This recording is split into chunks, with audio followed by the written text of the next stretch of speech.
Astaghfirullah wabarakatuh.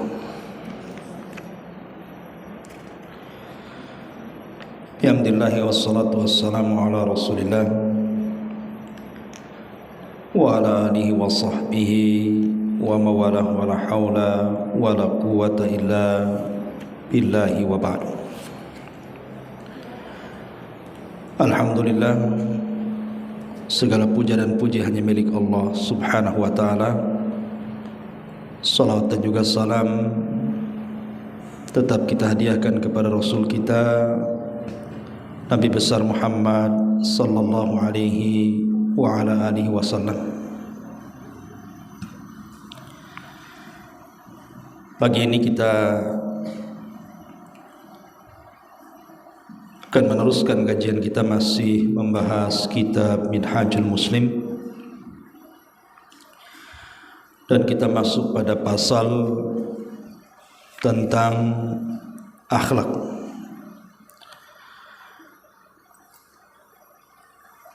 Dan di antara akhlak yang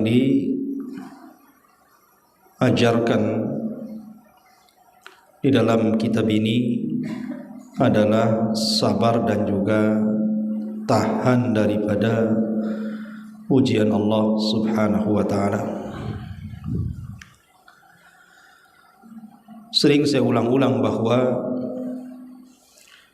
Nabi SAW diutus untuk menyempurnakan akhlak manusia. Innama bu'istu liutammima makarimal akhlak. Sesungguhnya aku diutus hanya untuk menyempurnakan akhlak manusia. Dan akhlak itu adalah separuh daripada agama kita. Bahkan disebutkan dalam sebuah hadis, innal abda la yablughu bi husni khuluqihi azima darajatil akhirati wa syarafal manazili wa innahu la dhaiful ibadah. Terkadang seseorang hamba akan mencapai derajat yang sangat-sangat mulia kelak di akhirat, dan kedudukan yang sangat tinggi karena akhlaknya, meskipun seorang hamba itu mungkin lemah dari segi ibadahnya. Dari sini kita tahu bahwa akhlak ini bisa menolong kita. Boleh jadi mungkin kita lemah dalam sholat sunnahnya, lemah dalam sedekahnya, lemah dalam puasa sunnahnya, lemah dalam zikir dan begitu seterusnya, tetapi bisa dibantu dengan akhlaknya. Akhlak itu yang kelak akan membawa kita kepada derajat yang sangat tinggi di hadapan Allah subhanahu wa ta'ala. Makanya terkadang di masyarakat ini, kadang-kadang boleh jadi mungkin dia ibadahnya kurang, tetapi karena akhlaknya baik, orang suka dengan dia. Tapi sebaliknya, ada orang yang Masya Allah ibadahnya luar biasa, tapi akhlaknya tidak baik kepada manusia, terkadang orang tidak suka kepada dia. Dan itu ma'ruf di masyarakat kan Bu. Makanya kenapa kemudian Nabi SAW memposisikan akhlak itu amalan yang bisa memberatkan timbangan di hadapan Allah. Ma min syai'in fil mizani asqal min husnil khuluq.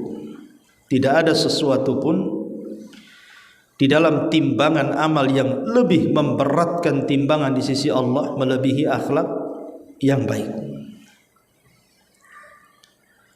Lah di antara akhlak yang baik itu disebutkan di sini adalah pada pasal keduanya sabar dan tahan ujian.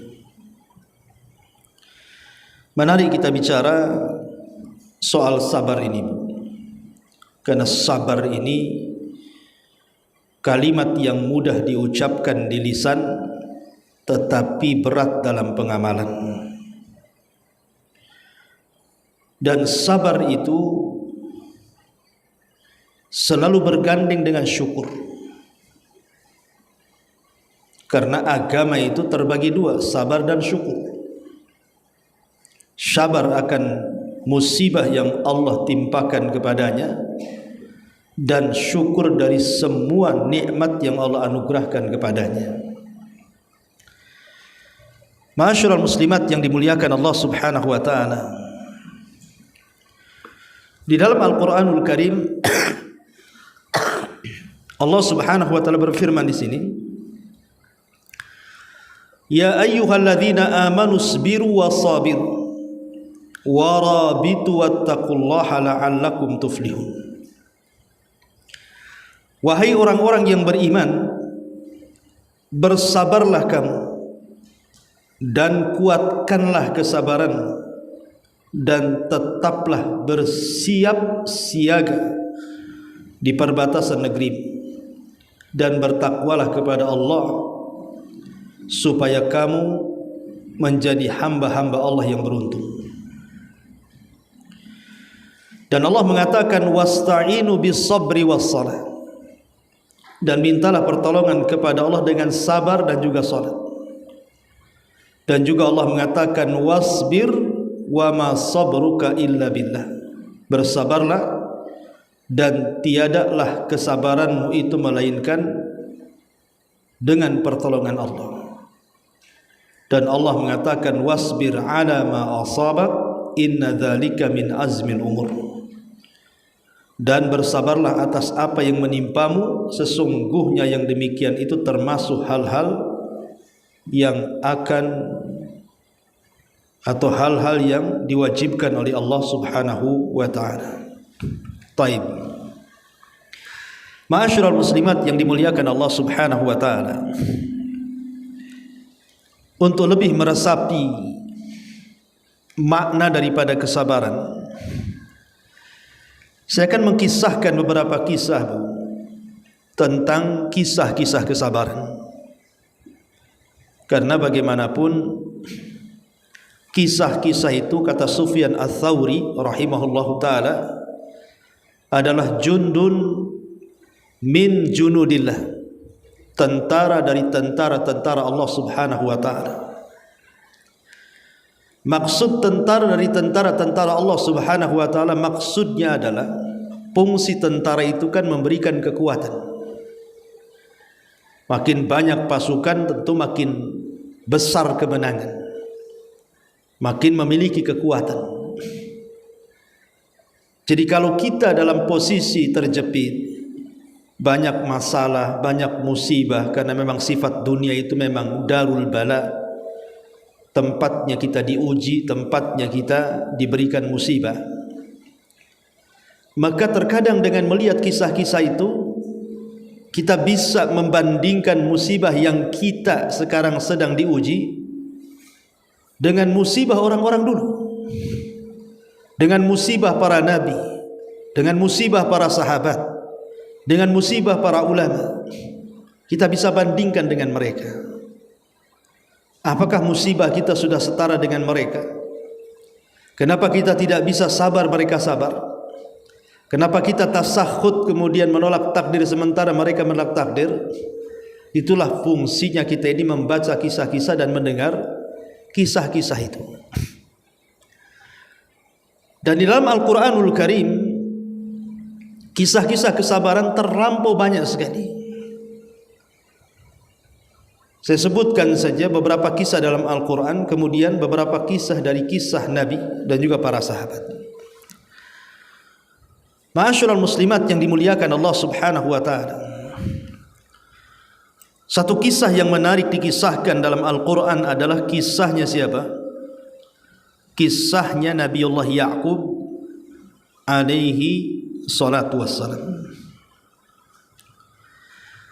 Nabi Ya'qub alaihi salatu wassalam, atau ayahanda daripada Nabi Yusuf alaihi salam, diberikan oleh Allah Subhanahu wa taala banyak musibah.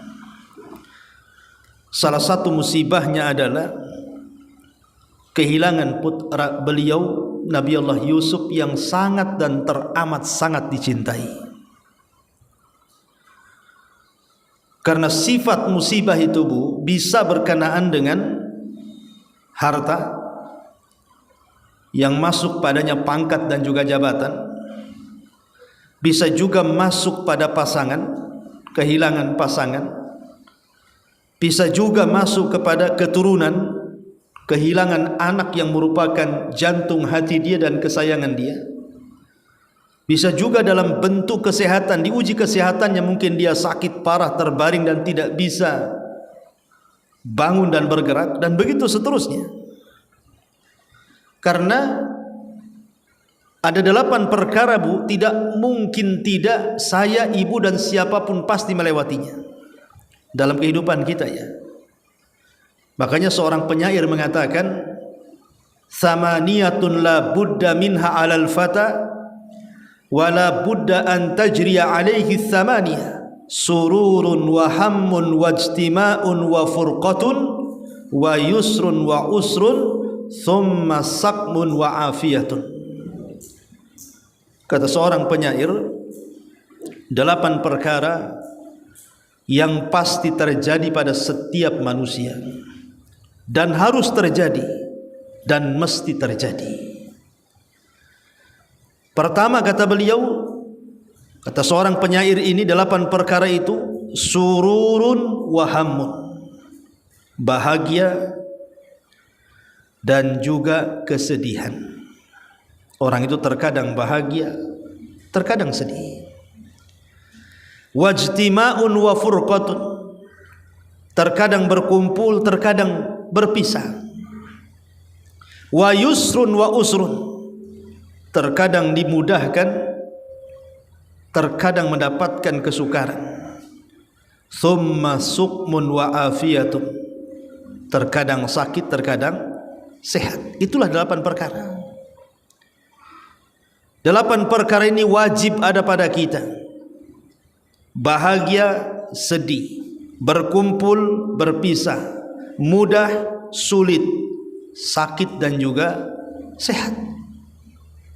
Manusia tidak lepas dari 8 perkara ini. Lah Nabi Ya'qub alaihi salatu wasallam diuji oleh Allah Subhanahu wa taala, kehilangan putra yang sangat dicintainya. Nabi Allah Yusuf alaihi salatu wasallam, celakanya kesedihan ayahnya Yusuf ini yang mengakibatkan adalah justru anak-anaknya yang lain. Saudara-saudara Nabi Yusuf alaihi salatu wassalam yang kemudian mencelakakan Yusuf dan memasukkan ke dalam sumur, yang bisa saja kemudian Nabi Yusuf itu mati dalam sumur itu.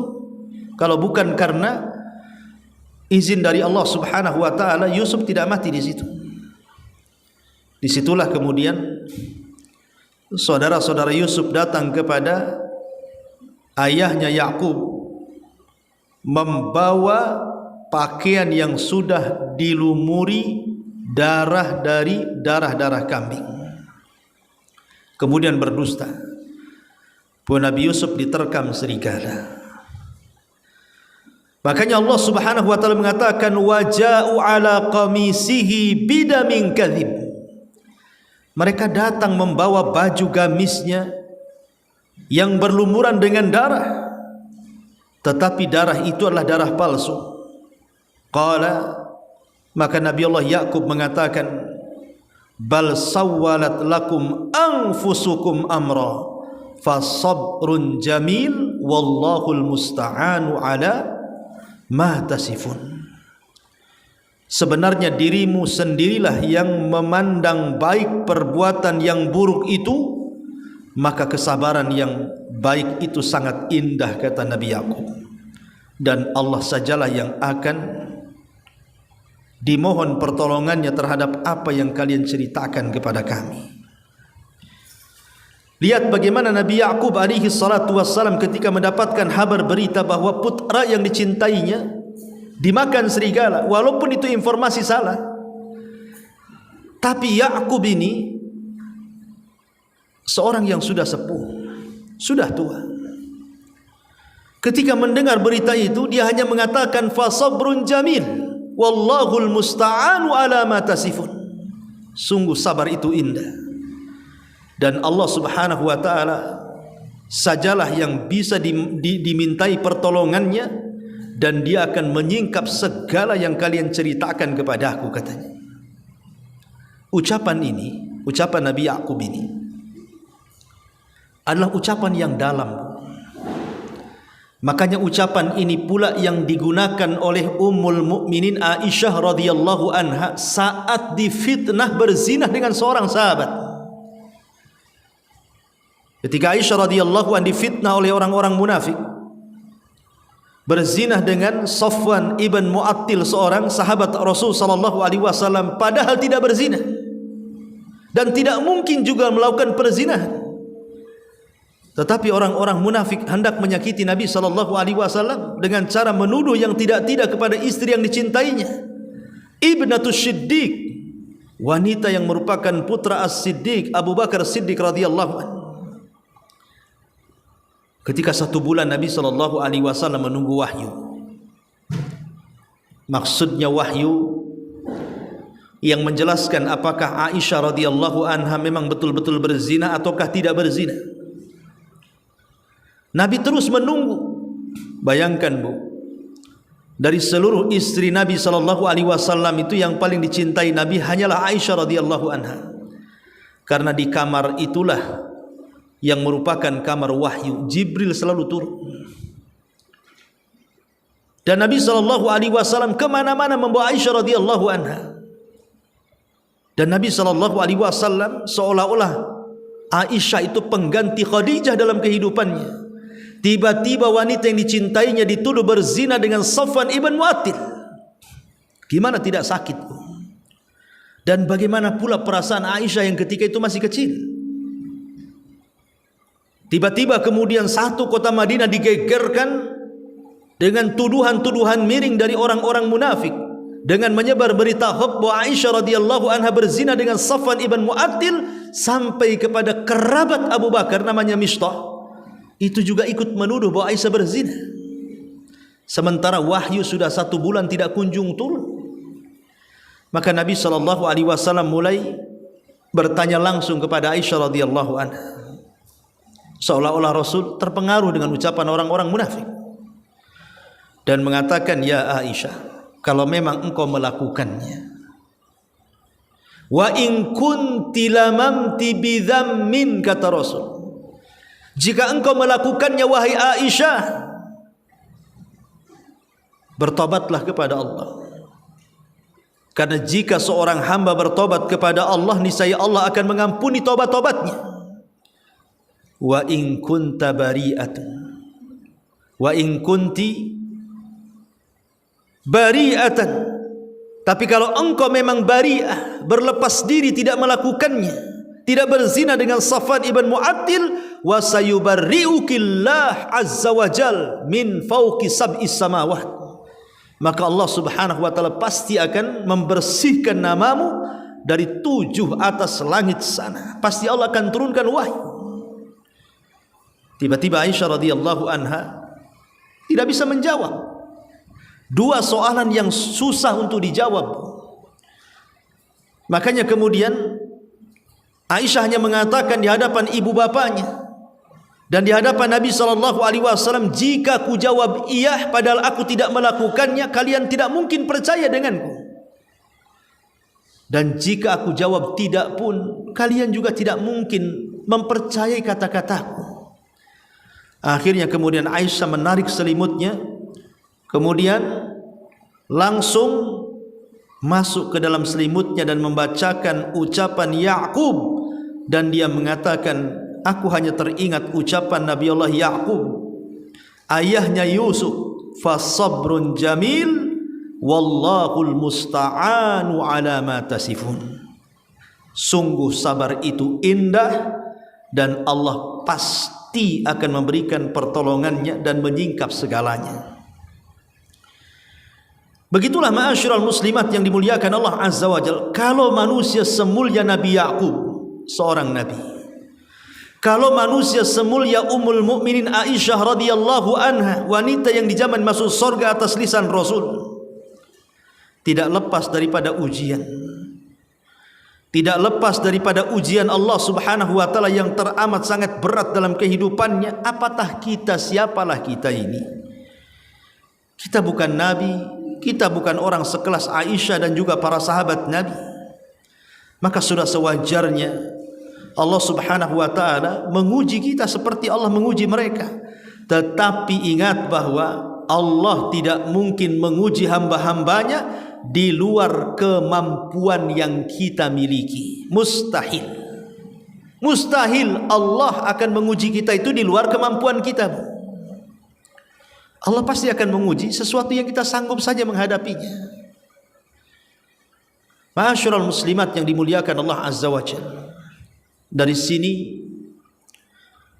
kita hendaklah belajar sabar. Terutama belajar dari kesabaran Allah Subhanahu wa taala. Apa maksudnya belajar dari kesabaran Allah itu? Bu, Allah Subhanahu wa taala adalah zat yang menciptakan kita, yang memberikan rizki kepada kita, yang memberikan segala kenikmatan yang kita nikmati di alam semesta, yang mampu menghidupkan dan mematikan kita, membahagiakan, menyusahkan, memberikan penyakit dan juga memberikan kesehatan. Semua di tangan Allah Subhanahu wa taala. Lihat dalam sebuah hadis yang dikeluarkan Imam Muslim. Kata Nabi sallallahu alaihi wasallam mengutip firman Allah Azza wa Jalla dalam hadis kursi. Allah Subhanahu wa taala berfirman, yu'dhini ibnu Adam yasubbud dahra wa ana dahru biyadil amru uqallibul laila wan nahar. Allah Subhanahu wa taala mengatakan, telah menyakiti aku anak Adam, katanya Allah. Mereka mencela masa, padahal aku adalah yang menciptakan masa. Di tanganku segala urusan, aku yang membolak-balikan, ada siang ada malam. Betapa banyak hari ini orang-orang yang mencela waktu, kan Bu?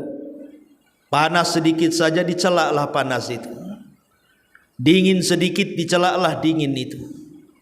Matahari tak muncul dicelak pula matahari, bulan tak muncul tidak dicelak pula bulan itu. Betapa banyak orang-orang yang mencela waktu yang berjalan, seperti orang yang mencela nasibnya. Kenapa nasibku seperti ini terus? Apakah aku ini terlahir di hari yang sial? Kenapa usahaku bangkrut? Apakah aku membuka usaha itu di bulan yang sial? Dan begitu seterusnya. Ketika kita ini mencela Allah Subhanahu wa taala dengan mencela waktu, hakikatnya kita sedang menyakiti Allah Subhanahu wa taala. Bahkan lebih parah lagi, orang-orang yang mereka menuduh Allah Subhanahu wa taala beranak dan diperanakkan, pada Allah mengatakan lam yalid wa lam yulad. Apa mereka tidak menyakiti Allah? Atau orang-orang yang menyekutukan Allah Subhanahu wa taala dengan berhala-berhala, apakah mereka tidak menyakiti Allah? Mereka sedang menyakiti Allah.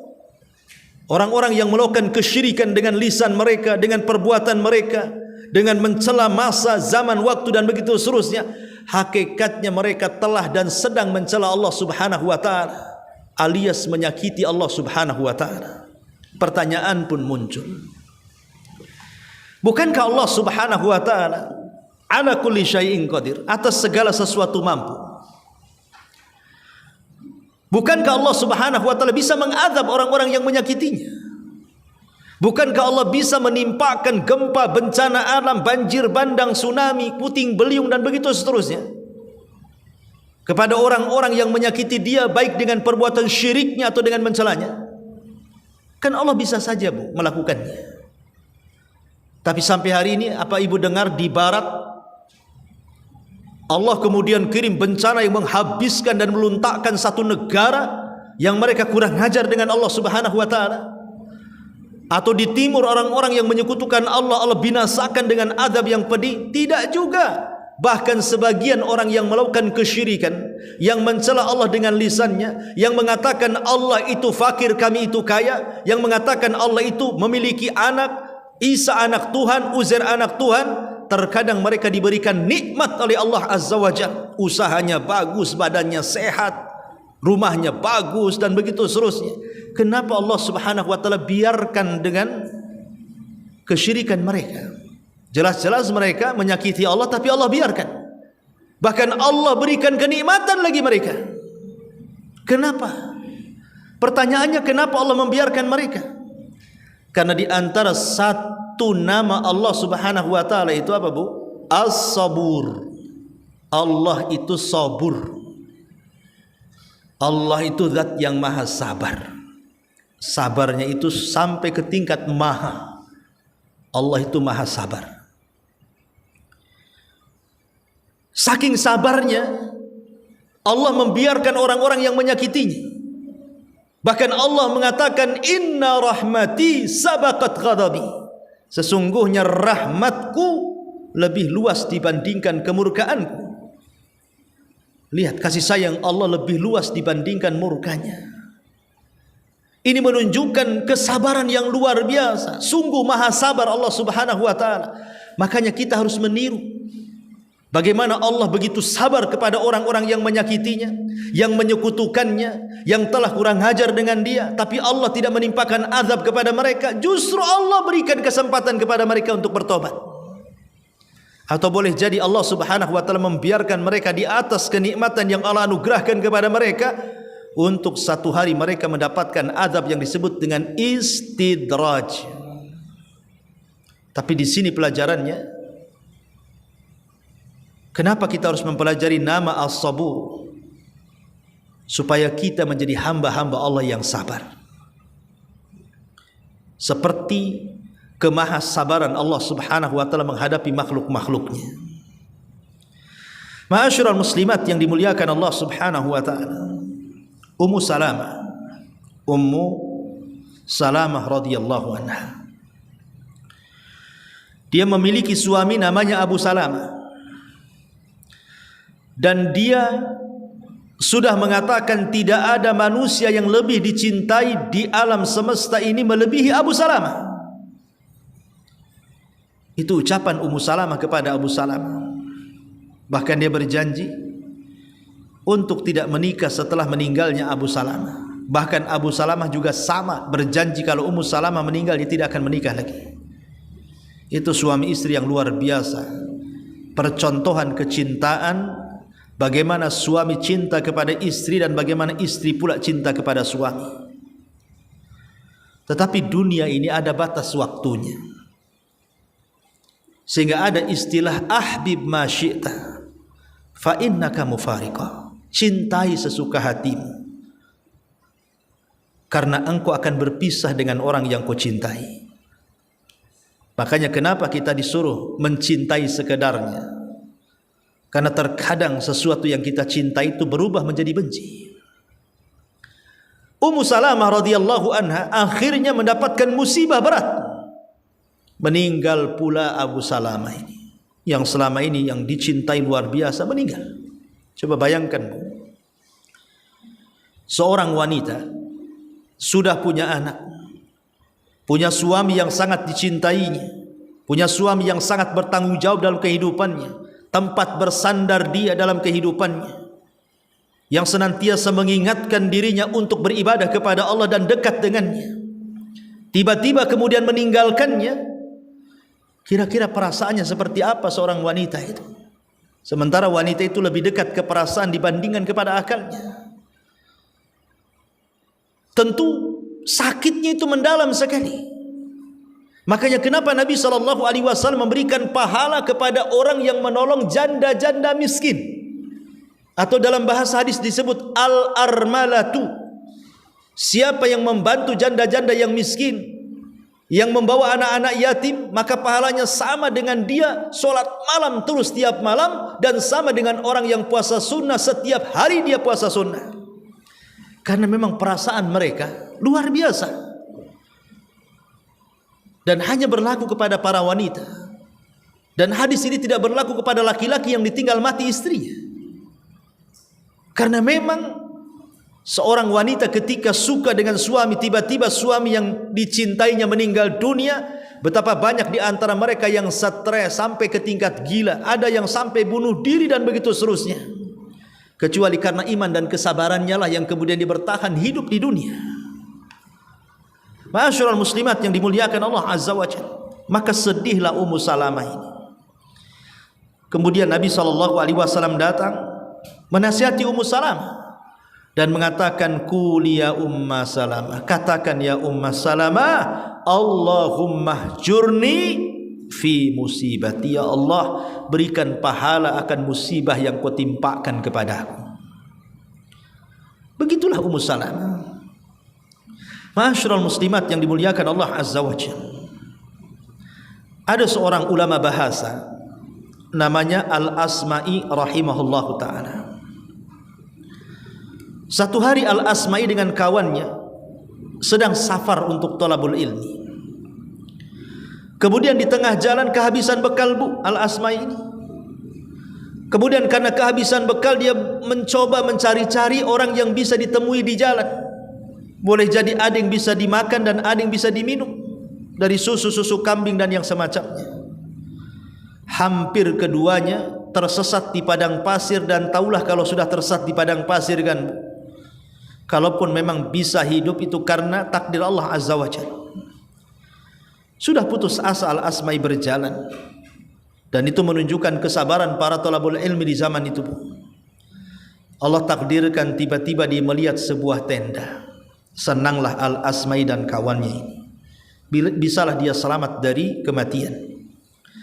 Ketika sampai di tenda itu, rupanya ada ibu-ibu sudah sepuh, nenek-nenek yang hidup sendirian di tenda itu, dan di sekitarnya banyaklah gembalaan kambing.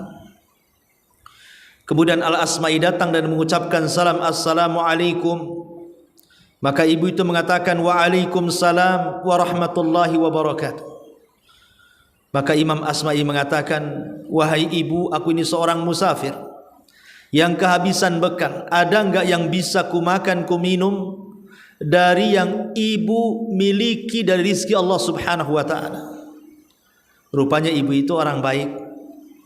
Ibu itu mengatakan, tunggu nak, saya akan coba menyembelihkan seekor kambing supaya kau bisa makan.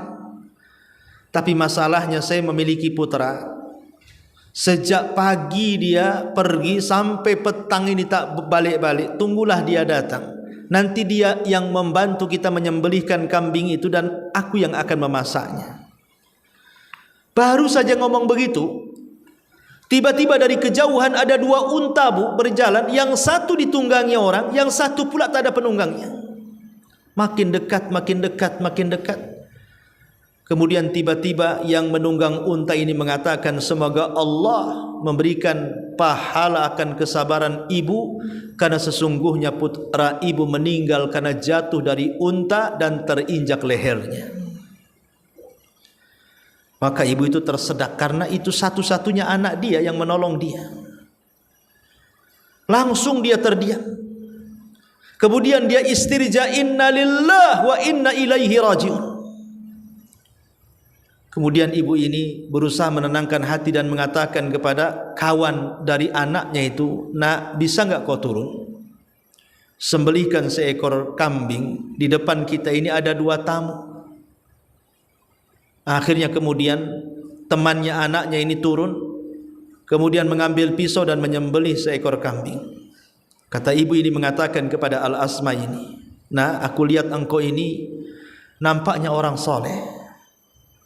Ada enggak kata-kata yang bisa menenangkan aku, katanya. Maka kata Al-Asma'i, iya. Kemudian Al-Asma'i rahimahullahu ta'ala membacakan satu ayat. Wa basyiris sabirin alladzina idza asabathum musibatun qalu inna lillahi wa inna ilaihi raji'un. Ulaika alaihim salawatu mir rabbihim wa rahmah wa ulaika humul muhtadun. Berbahagialah terhadap orang-orang yang sabar, orang-orang yang apabila ditimpa musibah kepada mereka, Mereka pun mengatakan, sesungguhnya kami datang dari Allah Subhanahu wa taala dan kami pula akan kembali kepada Allah Subhanahu wa taala. Mereka lah orang-orang yang akan mendapatkan pujian dari Rabb mereka, kasih sayang dari Rabb mereka, dan mereka lah orang-orang yang akan mendapatkan petunjuk. Kata ibu ini, syukran jazakumullah khairan. Aku ucapkan terima kasih wahai anak muda. Hatiku sudah mulai tenang. Kemudian ibu ini pamitan dan mengatakan, nak, izinkan aku ingin mengambil wudu dan salat 2 rakaat. Akhirnya kemudian ibu ini mengambil wudu, kemudian salat 2 rakaat. Kemudian ketika dia sujud dengan sujud yang lama sekali, rupanya dia tidak tahan dengan kesedihan. Kemudian dia pun meninggal dunia saat sujud kepada Allah Subhanahu wa taala. Subhanallah, kata Al-Asma'i, demi Allah, aku tidak melihat wanita sesabar itu, katanya. Aku tidak melihat wanita sesabar itu. Bahkan dikisahkan oleh seorang yang bernama Abdullah ibn Zaid ibn Amr al-Jurmi. Abdullah ibn Zaid ibn Amr al-Jurmi, atau dikenal dengan Abu Kilabah. Kisah Abu Kilabah, seorang ahli ibadah dari negeri Basrah, seorang alim ulama yang ketika ditawari jabatan dia kabur ke Syam, dan Allah takdirkan dia meninggal di negeri Syam, dan dia seorang perawi yang sangat thiqah hadisnya. Yang menarik dari kisah kesabarannya Abu Kilabah ini, Bu, jadi satu hari Abu Kilabah ini, karena dia tidak mau diangkat menjadi seorang qadhi, memang tak mau dia menjadi qadhi, menjadi hakim agung, dia tak mau, karena dia tahu bagaimana pertanggungjawaban dia di hadapan Allah Subhanahu wa taala kalau salah menghukum orang. Akhirnya dia lari ke Syam, ikut berjihad. Kemudian setelah tua, Allah Subhanahu wa taala takdirkan, Bu, Abu Kilabah ini buta matanya. Kemudian tidak memiliki kaki dan tangan. Tangannya tidak ada dua-duanya, kakinya pula tidak ada dua-duanya.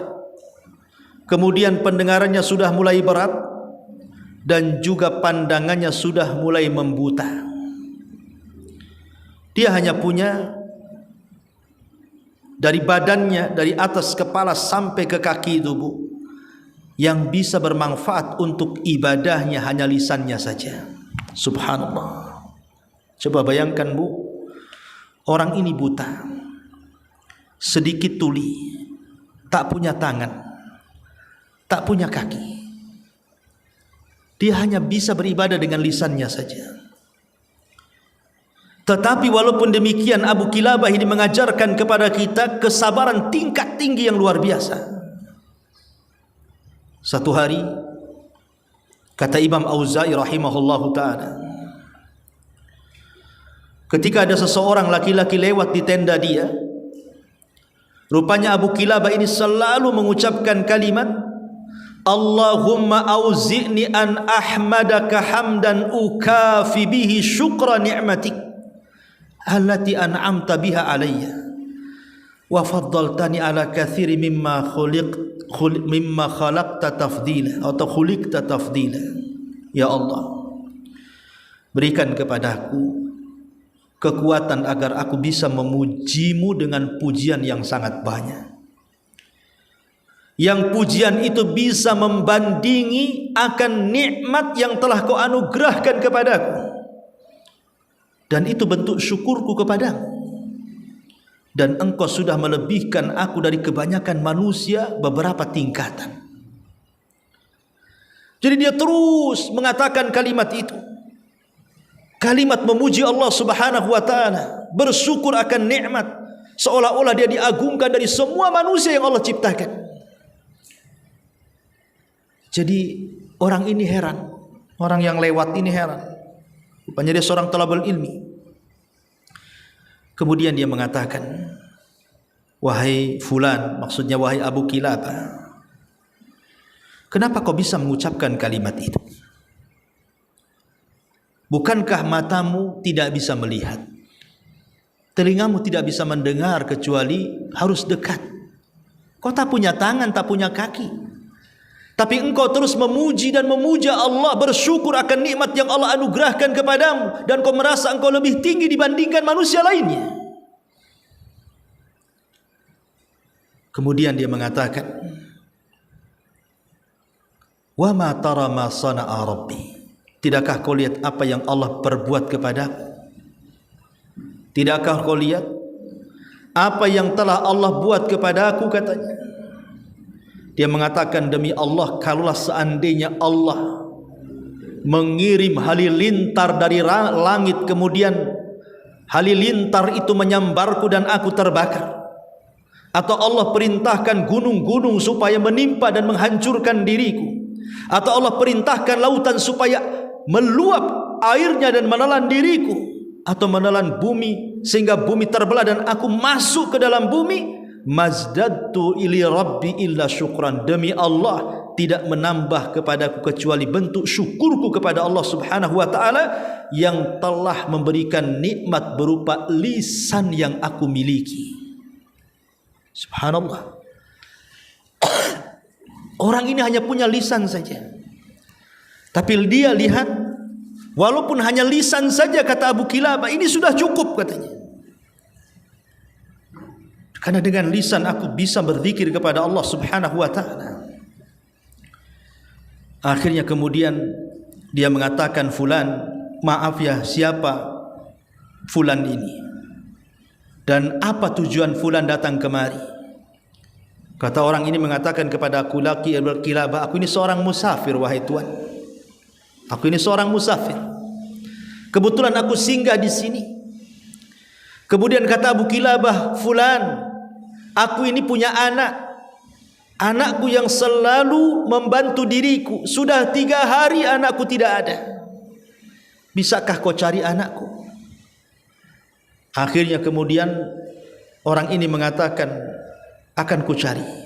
Dicari, Bu, rupanya tidak jauh dari situ, dari tenda Abu Kilabah itu, anak remaja yang selama ini membantu Abu Kilabah ini rupanya diterkam serigala dan sebagian badannya sudah dimakan dan sudah meninggal dunia.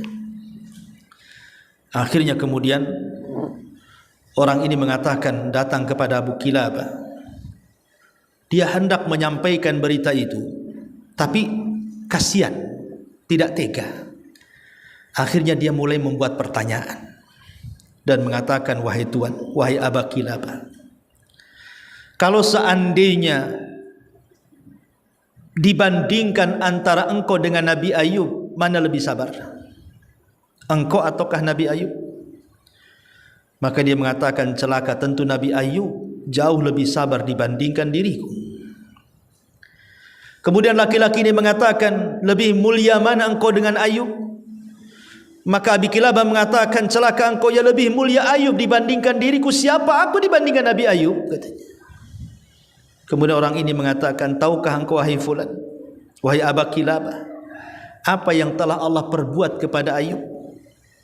Bukankah Allah sudah menguji Ayub dengan hartanya, dengan keluarganya, dengan anak-anaknya, dengan kesehatannya? Maka Abu Kilabah mengatakan, tentu tidak usah kau cerita, langsung aja ke poin, tidak usah cerita jauh-jauh.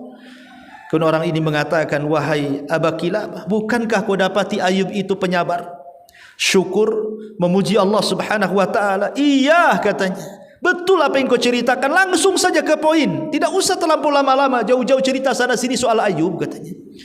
Dia mengatakan, wahai fulan, wahai Abu Kilabah, sesungguhnya Allah subhanahu wa ta'ala sudah memanggil putramu. Tiba-tiba Abu Kilabah ketika mendengar anaknya meninggal, dia mengatakan apa? Alhamdulillah. Subhanallah, Bu. Alhamdulillah, katanya. Alladzi lam yakhluq min dzurriyyati khalqan ya'sihi fa yu'adzibuhu bin nar. Dia mengatakan, segala puja dan puji bagi Allah yang tidak menciptakan keturunanku makhluk yang bermaksiat kepada Allah. Akhirnya Allah azab dia karena anaknya belum balik, meninggal dunia. Orang yang belum balik kan belum ada dosa, Bu. Makanya dia mengatakan alhamdulillah, katanya, anakku meninggal sebelum dia balik, sehingga dia tidak bermaksiat kepada Allah. Akhirnya Allah azab dia. Kemudian dia mengatakan innalillahi wa inna ilaihi rajiun. Kemudian dia tersedak-sedak. Akhirnya kemudian setelah dia membaca istirja, dia pun meninggal dunia. Itulah Abu Kilabah, Abdullah ibn Zaid ibn Amrin al-Jurmi rahimahullahu ta'ala. Dan banyak lagi kisah-kisah ulama-ulama yang luar biasa kesabarannya. Dan ini menunjukkan bagaimana kita dituntut untuk sabar dan juga tahan ujian yang Allah subhanahu wa ta'ala ujikan kepada kita. Karena di antara sifat seorang mukmin adalah ajaban li amril mu'min inna amrahu kullahu lahu khairun wa laysa dzalika li ahadin illa li mu'min in asabathu sarra syakara fakana khairan lahu wa in asabathu dharra'u sabara fakana khairan lahu. Sungguh menakjubkan perkara seorang mukmin, sesungguhnya seluruh urusannya baik baginya, dan tidak ada yang demikian itu kecuali bagi seorang mukmin. Apabila mendapat kesenangan dia bersyukur dan itu baik bagi dia, dan apabila mendapatkan bencana dia pun bersabar dan tetap bencana itu baik bagi dia. Wallahu a'lam bishawab. Selebihnya ibu bisa baca sendiri ya dalil-dalilnya. Ini gambaran-gambaran kisah ini supaya menjadi ibrah dan pelajaran. Kalau di antara saya, ibu atau siapapun ditimpa musibah, maka lihatlah madrasah di sekeliling kita. Ternyata ada saudara-saudara kita itu yang jauh lebih besar ditimpa musibah dibandingkan kita, supaya kita tenang bahwa kita tidak seperti mereka. Bahkan ada seorang dokter tuh, dikisahkan oleh seorang syekh. Jadi dokter ini diberikan oleh Allah subhanahu wa ta'ala rizki yang luas. Rizki yang luas. Dia sangat sayang dengan istrinya, dia sangat sayang dengan anak-anaknya. Anaknya banyak, istrinya sangat soleha, dan dia merasa nyaman dengan keluarganya. Allah lapangkan semua kehidupannya, rumahnya besar. Satu hari sang dokter ini hendak melakukan ya semacam piknik lah ya, semacam perjalanan dengan semua anak-anaknya. Bahkan anak-anaknya yang sekolah pun disuruh pulang. Jadi anak-anaknya itu ada sekitar 7 atau 8 anaknya yang laki-laki dan perempuan itu. Kemudian mengajak untuk jalan-jalan.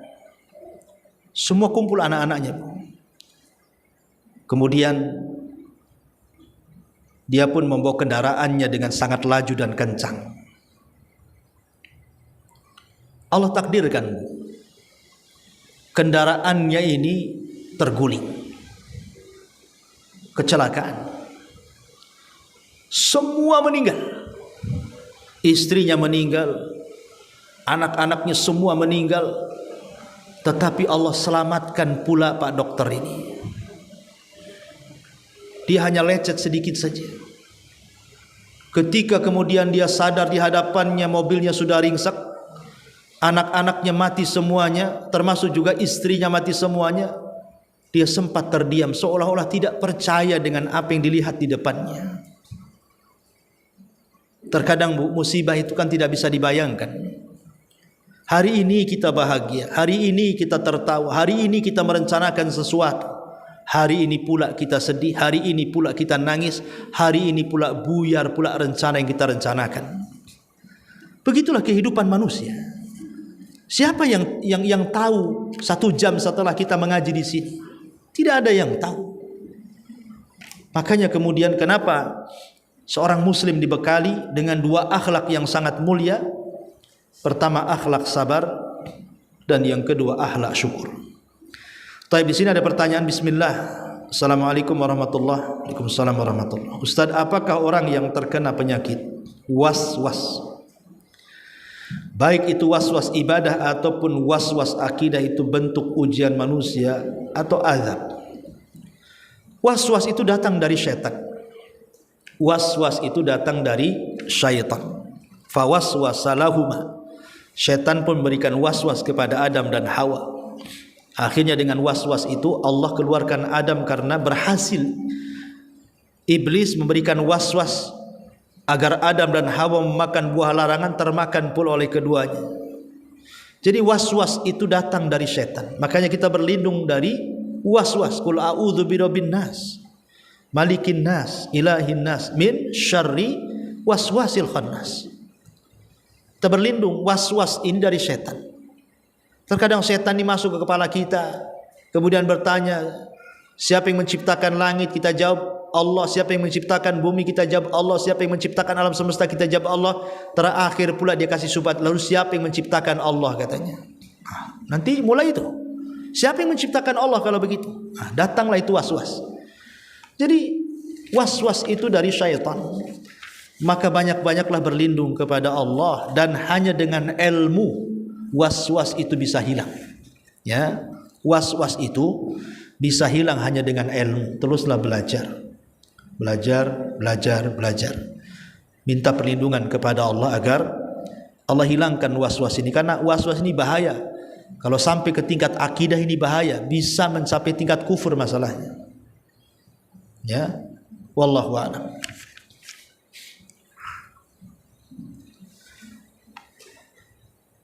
Ada?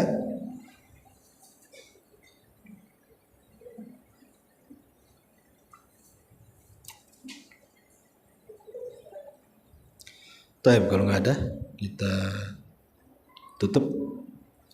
Subhanakallahumma bihamdika asyhadu an la ilaha illa anta astaghfiruka wa atubu ilaik. Allahu ta'ala. Assalamualaikum warahmatullahi wabarakatuh.